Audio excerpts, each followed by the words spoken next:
So welcome back, everybody. We are holding the middle of chapter 36. We're holding about pretty much in the middle of the chapter. V'lozeh nosen HaKadosh Baruch Hu Yisrael es haTorah. We had made a bracha already, so to point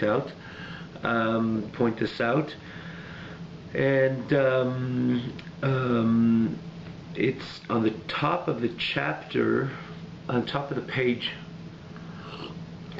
Memvav in the original text, and I believe we stopped V'lozeh nosen HaKadosh Baruch Hu es haTorah, Yisrael es haTorah. And for this, HaKadosh Baruch Hu gave the Torah to Yidden. Let me just make sure. Yes. So basically, what the Alter Rebbe, or let me just preface as well, as we usually do. I'll try to say this in the beginning of the class, again to all the newcomers, that this very class, the previous classes, again to get the flow, especially when we begin in the middle of a chapter, to have the understanding of the flow of the matter, it's recommendable to go to the link box on this very site. You just drop the Tanya and you find the previous classes. Yet hosted by the same kosher tube, you can find it much easier, much more easier access, and namely you can follow along with the text at the tanyaonline.com website, which is usually recorded, uploaded within a few hours after this is uploaded on this site, but again hosted by the same honorable hosts. It's just again a simple way to follow, to have access to previous classes, and to follow along. So and understandably, last week's class, which we dealt with with this message over here on page 36, has been up already then. So for all newcomers, you could find a little bit more, or rather to have a little more of a comprehensive understanding of this chapter 36. I believe this is the third class on this chapter. Again, you can find it there on the Tanya Online website. So we continue. So what Alter Rebbe is basically saying over here, that so what we learned, I'm just saying, if we stopped all the way till V'lozeh,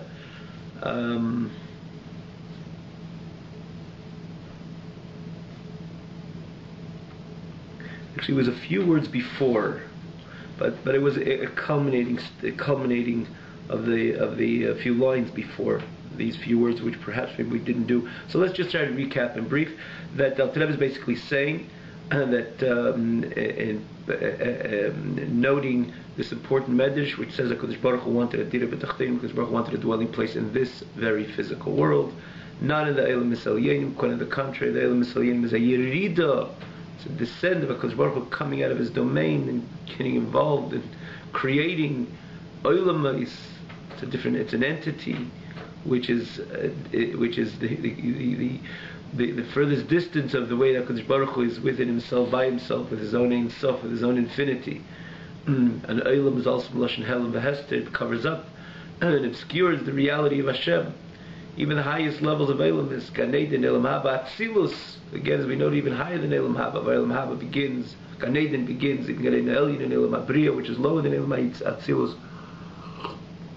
And Atzilus is all about Elokus, but yet it's an Olam Atzilus, and every Olam is David Hashem, as great and lofty and spiritual as it is, so HaKadosh Baruch Hu dropping out of his domain. We gave the example, we're not going to elaborate on this. You very highly recommended to go to actually the last class to hear that example, which we gave, that someone drops out of his own home. The home to a person is the maximum comfort. A healthy person's home is the maximum comfort which one could psychologically achieve. In other words, psychologically rather, and becomes manifest in every area of his feelings, and sensation. Is the home is the most comfortable place for a person. When one has to go make a deal in a very far-fetched town, or a town, we gave the examples. I was going to Far East to make us a deal in this unorganized or unclean alley way in this province, in this city, in this little town. So he gets onto this beautiful plane or a beautiful seat in a beautiful airline in a beautiful hotel he checks into. So it's all wonderful, but it's a yerida. It's going away from his own domain, and he's going there because that deal will contribute to his comfort of his own home. So therefore he will not just stay in the hotel because it's a comfortable hotel. He's not interested in being that hotel. If that deal was just around the corner, he would never check into that hotel, never fly to that Far East province, a city, and check into that hotel. So the leaving his own home is a great yerida, is a descent for him. So again, we took the time and expanded on this, tried to see how this mashal fits this, accurately, this nimshal, this parable fitting the message of here. HaKadosh Baruch Hu creating a Gan Eden, or the Gan Eden is a distance, a richuk me HaKadosh Baruch Hu. HaKadosh Baruch Hu comes out of his domain, which is his own home, so the way he's for himself, by himself, as he's Ein Sof Baruch Hu. HaKadosh Baruch Hu is infinite, and creates a Gan Eden, and again the purpose is just from one Olam to evolve to another, to another, to another. In the end, that this Olam Hazeh should be created, and that's the way HaKadosh Baruch Hu created the Olamis, in a way that one, in other words, HaKadosh Baruch Hu certainly could have created from him the way he's himself, or himself by himself with his Ein Sof, this physical world, but HaKadosh Baruch Hu created in a way of, say, the Ishtalshalus, every Olam carrying less of the overt godly energy. It's overt because the godly energy is equally in every single Olam, maybe Gan Eden Ha'elyin, and Olam Hazeh, even Gan Eden Ha'elyin is physical world. It's all the same godly reality. Is just what is overtly godly and what is covertly godly, or what is covertly the godly message is covert in a lower world, and again more and more till this physical world was created. So all those other beautiful worlds, synonymous with the plane and the beautiful first-class seat and hotel, it's a yerida. Kadosh Baruch Hu, it's a great drop and a great plunge. It's ein Arieh. It's an infinite yerida on infinite levels. The drop is it's not just a casual drop, or a drop of a casual change of a Kadosh Baruch Hu's Ein Sof to Eilam Ha'atzilus, or even certainly Eilam Ha'briya, as we use the Gan Eden Ha'elyin as a Eilam Elyon. It's a drop. It's a yerida. It's distant. Gan Eden is very distant from Ein Sof and the Ein Sof of Kadosh Baruch Hu. But in the end, HaKadosh Baruch Hu wanted to dir b'tachteinim. So this physical world, this unclean alleyway, that is what makes HaKadosh Baruch Hu nisav, the HaKadosh Baruch Hu is baruch. Where did he want to dir dafka over here in this physical world? Hence, this physical world is where the purpose is where HaKadosh Baruch Hu's core essence remains and connects to and resides. That deal contributes to my home, even though the deal itself is in a place which is an unclean environment, and so on and so forth. So to culminate with these words, it says that the HaKadosh Baruch Hu's purpose is the objective of HaKadosh Baruch Hu, that the Ein Sof should reside in this Makom Macheshev V'Sitra, in this dark place of the impure forces of the entire world, in a place where again the impure forces are so dominant in this physical world. But the Kol Olam Hazeh Kulei, HaKadosh Baruch Hu wants the entire world to become, his Ein Sof should reside in this very Eilam, in this very dark and obscure world, with greater, and ultimately because that's where Hashem's essence is, Hashem's desire, Hashem's motivation. Chayfetz Hashem. Nisav is a taiva, which means it's an inner covet. As we mentioned for the famous word, it's a place where a person's thought is, that's where he is. How much more so when his whole chayfetz, his whole desire, his whole his passion is in a certain place. That's where his whole essence is. HaKadosh Baruch Hu Nisav. Nisav is Moshin Taiva. The most deepest levels of a person's drive is when it comes through a taiva, beyond seichel, beyond the rationale. Now, usually it's translated by a person, by a human being. It's a negative thing, just as a taiva to something. You got to hold back your taivas. But taivas come from a very deep place within men. It's the deepest level of drive which exists within every created being and entity. That Kodesh Baruch Hu's taiva is obviously a divine taiva, but it just shows you how deep, and as this taiva being in a core essential motives and drives within a Kodesh Baruch Hu. Or it's a core essential motive and a core essential drive within a Kodesh Baruch Hu. But what was this covet? What was this taiva? To have a dira b'tachtainim. So that's where HaKadosh Baruch Hu is, dafka in this world. As opposed to the Eilim Eseliyanim, as spiritual as they are, it's a Yerid, that's a great descent from HaKadosh Baruch Hu. Because HaKadosh Baruch Hu wanted this physical world, the Kol Eilim had the entire physical world, this entire world to be transformed, and from a Mokum Cheshav to a Mokum Eir, the Ein Sof should reside in a place which on its own, before the Avodah of the Yid, is a place of darkness and obscurity. But again, with greater intensity and greater strength, and again, the advantage of the light, the way it comes as a result, or in the place in this context of darkness, more than a Kodesh Baruch Hu shines in the supreme world.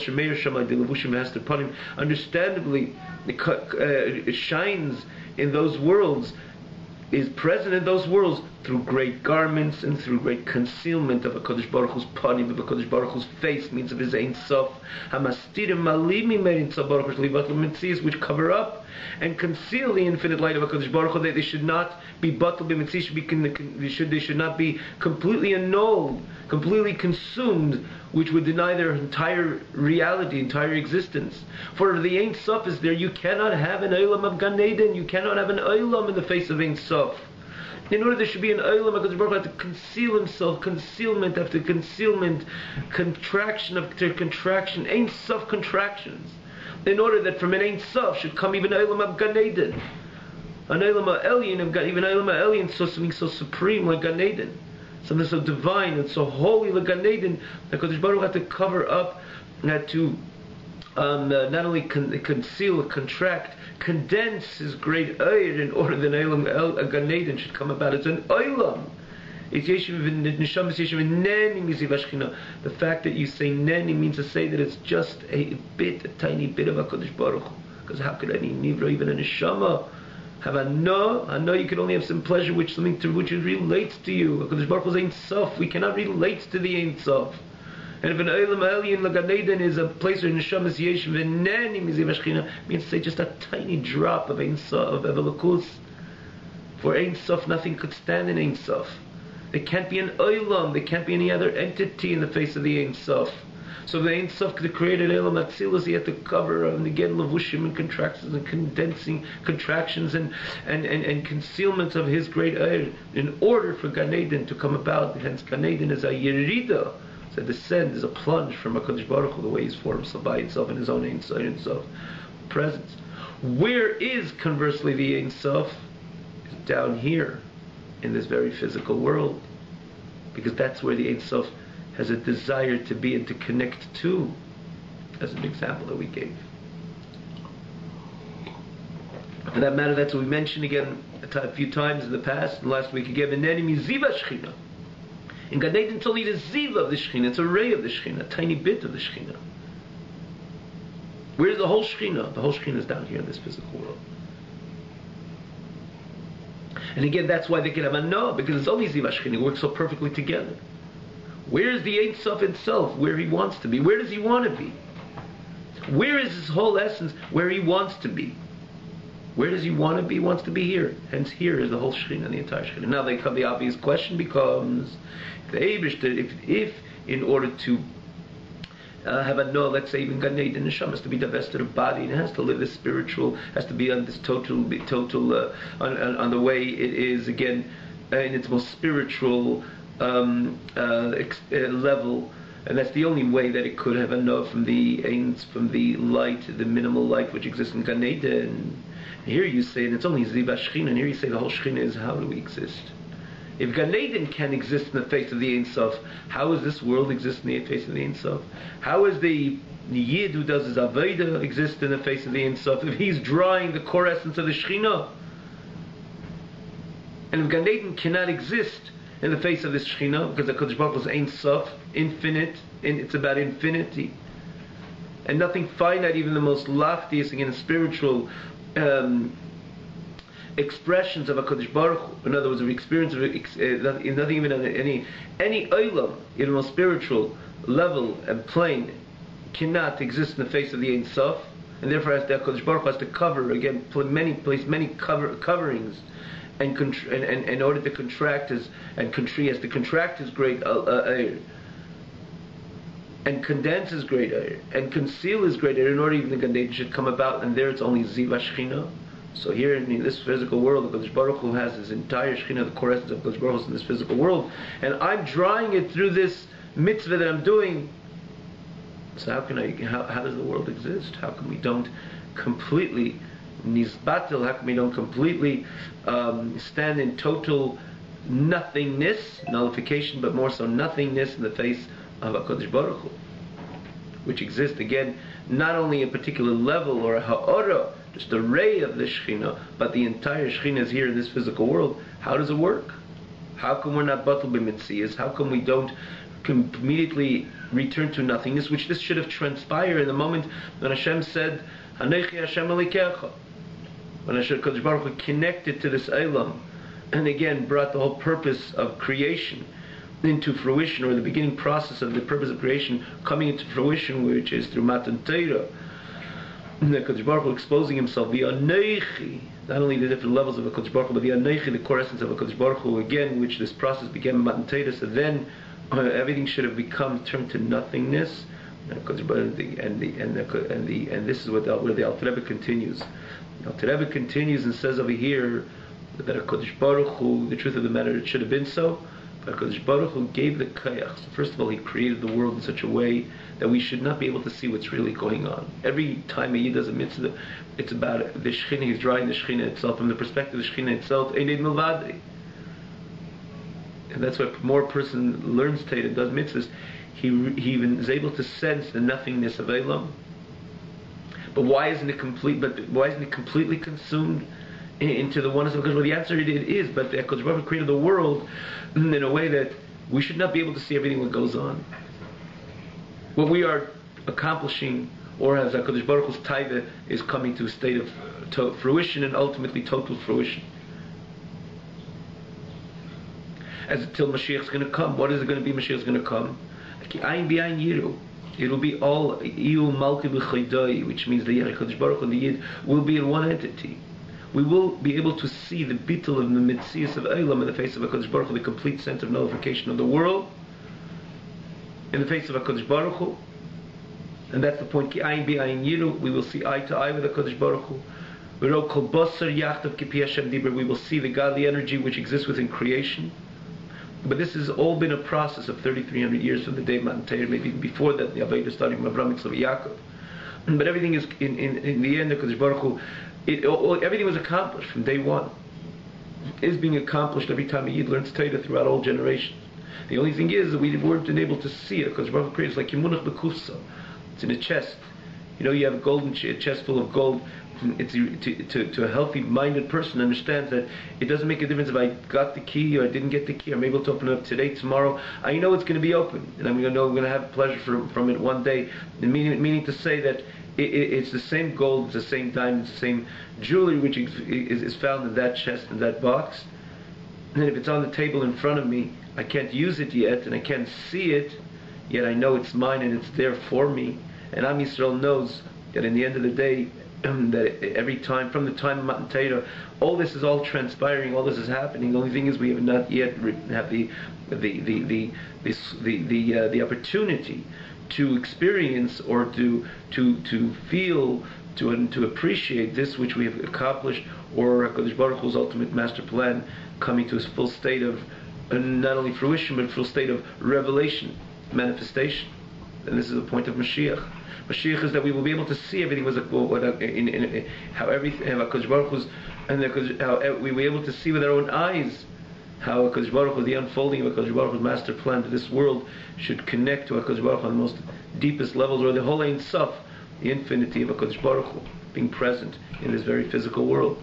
But particularly when the Yid learns Torah, when he's accomplishing that, and starting from the first time when Yidden connected to the Kodesh Baruch Hu, and the Kodesh Baruch Hu said, "Anechi Hashem Lekecha," the first time the Kodesh Baruch Hu overtly revealed His core essence. So again, in the word Anechi, as we mentioned a few times, which is even higher than Lekecha and higher than Hashem Hashem, the Anechi, the essence of a Kodesh Baruch Hu, like it says in Zayt, the Leis Saram is Leibishum Meis, Leibishum Kait. There's no description. It's truly the way that Kodesh Baruch Hu is for Himself, by Himself, in His true sense and level of infinity. For Hashem is already, even though it also carries the Ein Sof, but it's still a definition, a description. Hashem, certainly when it comes to Lekim, Bereshis Bara Lekim is Hashemai Nesar, is the inferior name of a Kodesh Baruch Hu. But here, by and which again creates, which is the creating force, which is obviously inferior than Hashem, the Hayahevi Kiechad, which is transcendent of time and place. Elikim is already a shaykh, as a connection to time and place, for it's the source of time and place, and so on and so forth. By Matan Torah there was the revelation of Anechi, which is again the Hashem's master plan, connecting to this core, with His core essence, Nis'ava, to His core essence, with this very physical world. And he goes on, for this HaKadosh Baruch Hu gave the Torah. Torah is called Eiz V'Keyach, and additionally the Torah draws this Ein Sof into this world. But the Kodesh Baruch Hu also, the Torah is also called Eiz, is called a strength for another reason as well. Not only the Torah is a Nechi Hashem Likecha, that every time a Yid learns Torah, like the Gemara says, no, Nafshik Sovis Yavas Hashem put Himself as a core essence, that Anechi existed not only the time of Matan Torah, but every time a person opens up Mishnayos, or any part of Torah, and learns Torah, he's drawing the Anechi, the Hashem, the Anechi of HaKadosh Baruch Hu. But yet, that's another reason why the Torah is called Eiz, Hashem Eiz Lamiting, because the Torah itself gives a strength that we should be able to tolerate and not completely, physically, be batal b'mitzias, physically expire. The notion of bitul b'mitzias, that's happening, and we periodically can feel it. When Mashiach will come, the whole world will feel the bitul of mitzias of Eilam in the face of HaKadosh Baruch Hu, the complete nullification of the world in the face of HaKadosh Baruch Hu, in the face of the infinity of HaKadosh Baruch Hu. But here we're dealing with when HaKadosh Baruch Hu calls Torah the Eiz. The Torah being called Eiz is because it gives the strength to the Yid that he should not physically expire. Because if the HaKadosh Baruch Hu would not put that extra dosage, like you have within a medicine. They have the medicine, the curing dimension of the medicine, but they're not ready to throw that at the patient, because sometimes this curing energy could unfortunately override the entire health of the person. It can, God forbid, who knows what do to the person. So it's tackling the problem, but because of the force of energy which exists in this medicine, could ultimately override the person completely. So the same doctors which plan and put together this medicine, they would put another few dosages within the medicine to give the person, the patient taking the medicine, the strength, the physical strength in order to withstand the energy, which is a forceful energy, to override in particular illness or God forbid. And the same thing, the Torah is what causes this bitul. In other words, the Torah is the revelation of the Ein Sof of HaKadosh Baruch Hu. Yet HaKadosh Baruch Hu put another dosage in the same Torah to allow the person to remain alive, to allow the person, the Yid, not to expire, and Eilam to stay at least in its basic structure. Because if the Eilam is completely expired, everything expired, so the Kodesh Baruch Hu, there's no Eilam where Kodesh Baruch Hu could implement or could relate or could bring his taiva to fruition. His master plan, his taiva, his desire to fruition. So Kodesh Baruch Hu gave the additional dosage of strength within Torah, and that is the Eiz, in order that those serving HaKadosh Baruch Hu, primarily the Yid, or the entire Eilam, or the whole world in its entirety, to withstand what is really transpiring, again, the revelation of the Ein Sof. And that's what he says, the Torah, that HaKadosh Baruch Hu to give the Yid the Torah, which Torah is called Eiz, the Torah is called Kayach, like the Razal tells, HaKadosh Baruch Hu, Nesan Kayach Tzadikim, HaKadosh Baruch Hu gives the Kayach, the energy, to the Tzadikim, to those righteous, those who serve HaKadosh Baruch Hu, and to learn Torah and do mitzvahs lekabel scharim lasilavi, to receive the reward. In lasilavi, when Mashiach comes, shali yizbatim b'mitzias mamish beit Hashem, that they should not become completely annulled and expire in the great light of HaKadosh Baruch Hu, in the face of the great light of HaKadosh Baruch Hu, hanigla lasid, which will be revealed when Mashiach comes. Belishim levush, it will be revealed and without any garment. So the truth of the matter is, we need it even in the time of Golus. Because if it's really happening and transpiring, so we should really be Bad Mitzvahs. But the only thing is, in the time of Golus by definition is about Hel and Vehester. Which means it's like the box, the chest of gold is closed. Closed, you can't get overly excited. Or it doesn't have the same impact on you as when the box opens up and you see and you're able to touch and you're able to appreciate and it becomes the wealth which is facing you, which you're connecting to, which is going to make a true impact in your life. You have it, it's tangible, it's palpable to you. You're able to adequately appreciate as you put your fingers through those gold coins and jewelry and diamonds, etc. And that's the time you make some Mashiach. So the time of Galus, we all also need this eyes. As we mentioned, the Yidden who learned Torah, when Taka served HaKadosh Baruch Hu Tzaddikim, they felt that godly energy as well. But it wasn't prevalent, it wasn't the standard because it was still a state of Galus. And therefore he says precisely the problem comes about when Mashiach will come. The Pasuk says, that HaKadosh Baruch Hu, in other words, your master, your teacher, which is HaKadosh Baruch Hu, will not have any garment on him. He will be completely exposed to the world, to the Yid, and ultimately again by extension to the world. Then the whole entire Ein Sof will stand in a complete state of revelation, manifestation. Then we have the problem, how come we don't expire? How do we have the ability to contain ourselves, in other words, and contain the reward that God Baruch Hu has for us, which is again the revelation of the Ein Sof itself, and then in the same token remain with our composure, in a way that we should be able to simply exist and not truly be batel b'mitzias. If the light is open, it's a time of revelation. It's a time of Mashiach. It's a time of Lassie Love. It's a time of revelation. And HaKadosh Baruch Hu, like the Pasuk says, there wouldn't be any more concealments. It means to say, HaKadosh Baruch Hu with his Ein Sof stands its full state, the Shekhinah itself, not only the Ziv HaShekhinah, the whole Ein Sof stands in full state of manifestation. How do we exist? So the answer, this is the answer. HaKadosh Baruch Hu gave the Torah to the Yidden, but Torah itself is called Eis. Again, the Torah is called Eis for this very reason as well, rather. That he gives the Kayach for us to stay with our posture, with our composure, as the recipients of this great reward. Like it said, Pirush, again, in the brackets, it says, when Mashiach comes, he will not conceal or cover himself up from you with a garment.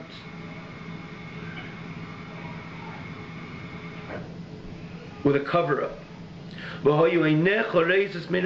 As the Pasuk says, your eyes will be able to see your master. Literally, will be able to see HaKadosh Baruch Hu. You will be able to see eye to eye with Hashem. The light of the sun will not be any more to you as a shine, again, which is usually exists by day. HaKadosh Baruch Hu will be an eternal light for you, which means the whole Eibush, the way Hashem is formed himself by himself with the Ein Sof, with his holy Ein Sof, will be completely exposed to the Yid, starting from the Yid again by extension to the entire world. And it's known that the days of Mashiach, particularly when the time of Tchias HaMesim, the resurrection of the dead, that's the ultimate completion of B'riyas HaElam, meaning to say that's when everything comes to complete fruition, state of fruition of Hashem Kadosh Baruch Hu's master plan comes to a completeness, which means it becomes completely revealed, it becomes completely manifest. This is for the reason that Kadosh Baruch Hu created the world in the very outset, in the very beginning. In the very beginning, when the Baruch Hu created the world, then it says, this is the Medrash says, this is the Ruach Shel Mashiach, because this is the reason why Baruch Hu created the world in the beginning, that we should reach this level of Yimei Mashiach, and ultimately by Tchias HaMesim, which then will be the total composure of Elokut, the total HaKadosh Baruch Hu, the way with his Ein Sof will be completely will be completely revealed, completely stand in a full state of revelation.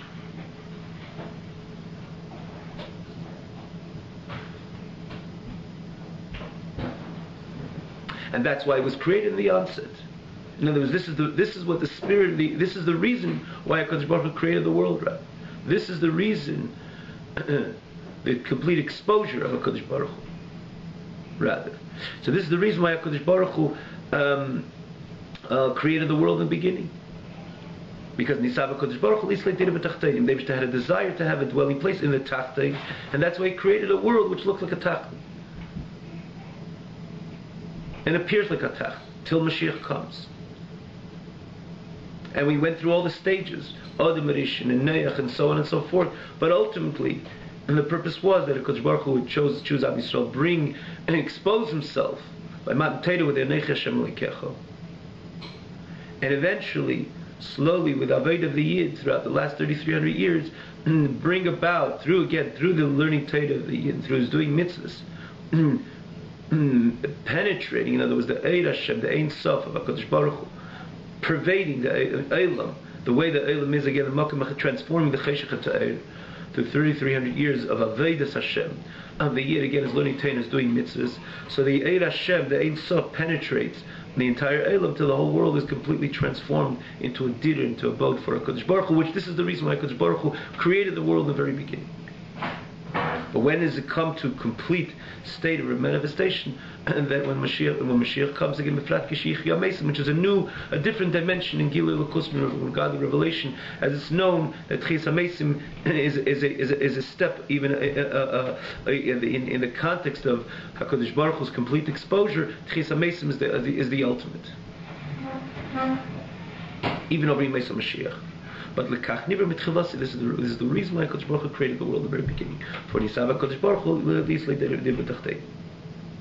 He adds over here the true Kabbalah Zaschar. He adds in that go. We usually leave that go in the text. Everybody could always look into it. The periodic Hagois, which the Alter Rebbe puts in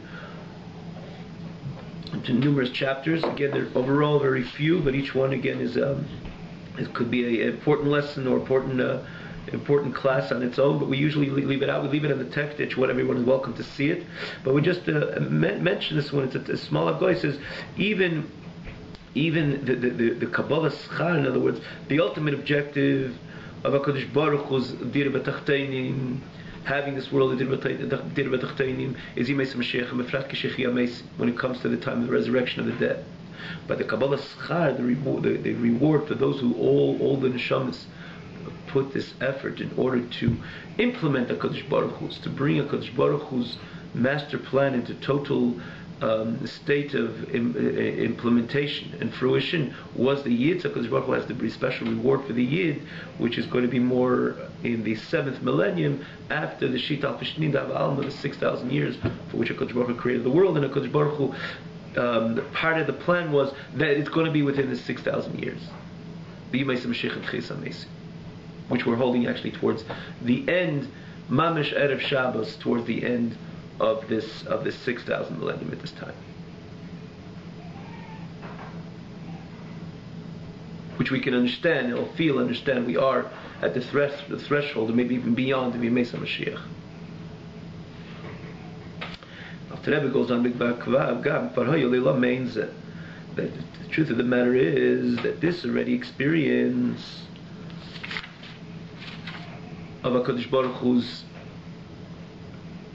revelation, or rather of the revelation, or the exposure of HaKadosh Baruch Hu, which is namely going to take place by Yimei Mashiach, La'asid Lo Yimei Mashiach, and again, the climactic state of that by Tchias HaMeisim.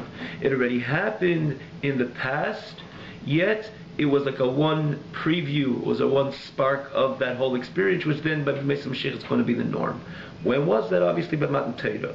But Hayolam Ainz is similar to that, B'shas Matan Torah, in the time of Matan Torah. What does it say by Matan Torah? Ato reis oladas, ki Hashem Elokim edim levadei. And again, this is a pasuk which means Ato horeis oladas.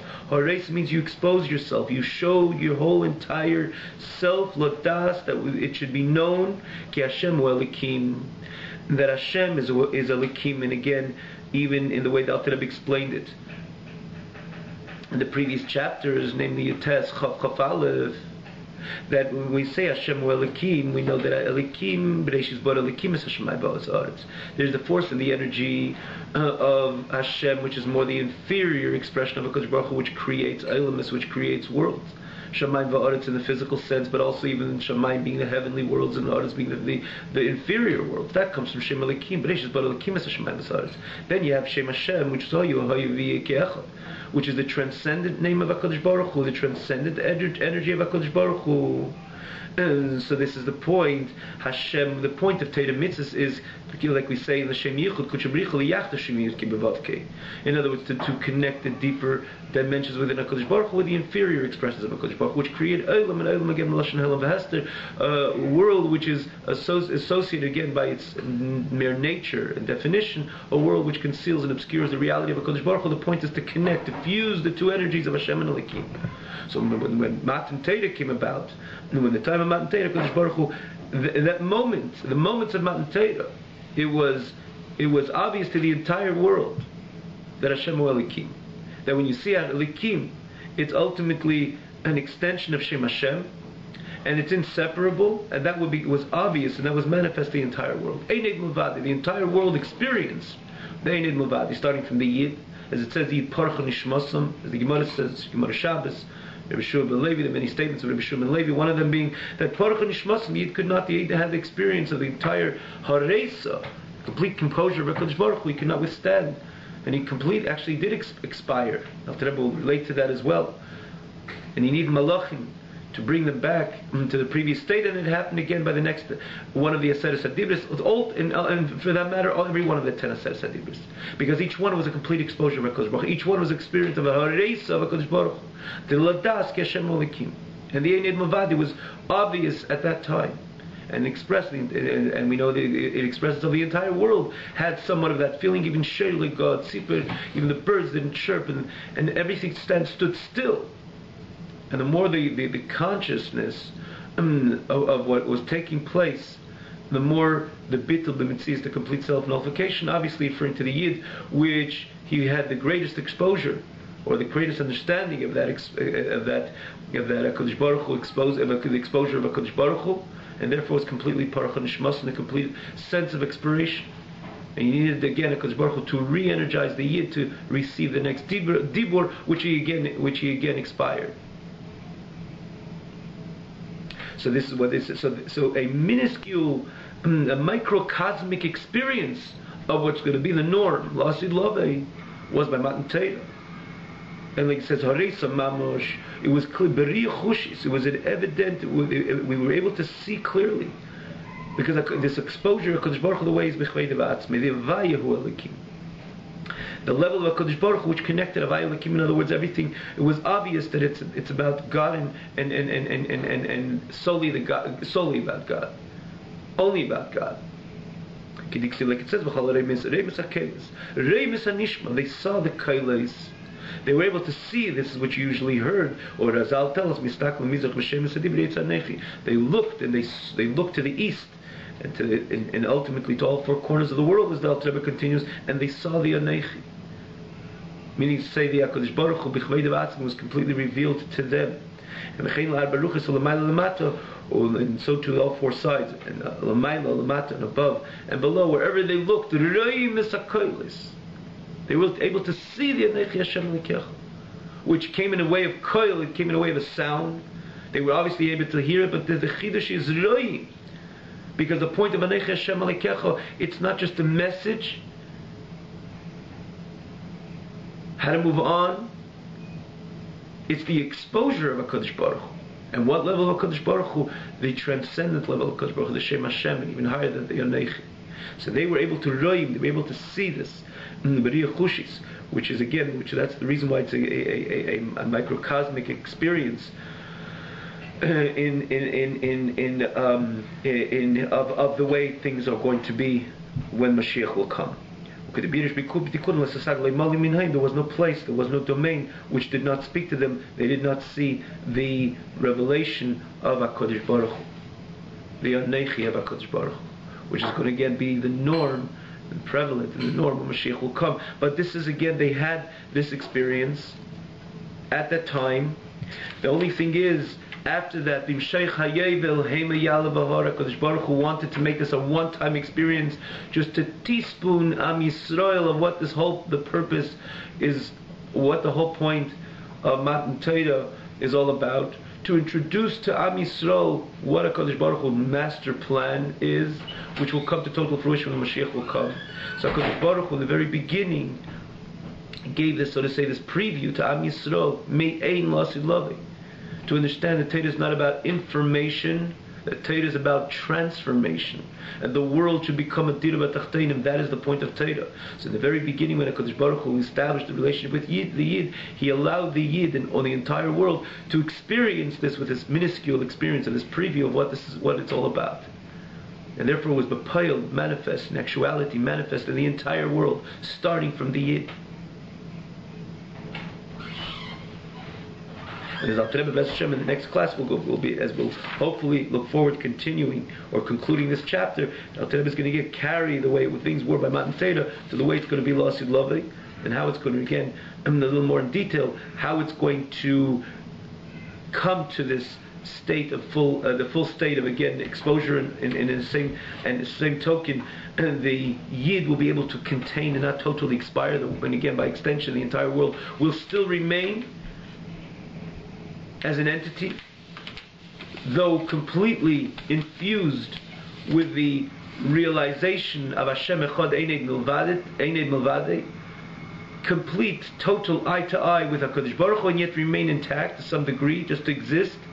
Then again, this comes through Torah itself, but Torah is called Eis, and it will continue to give the energy to the Yid who learns Torah, to the entire Am Yisrael which are involved with Torah, and by extension to the entire world, to be able to exist in order to see, to have that eye, and to have your own eye, to be able to see eye to eye with HaKadosh Baruch Hu, to exist and yet to relate and to unite with the infinite of HaKadosh Baruch Hu. Have a wonderful night.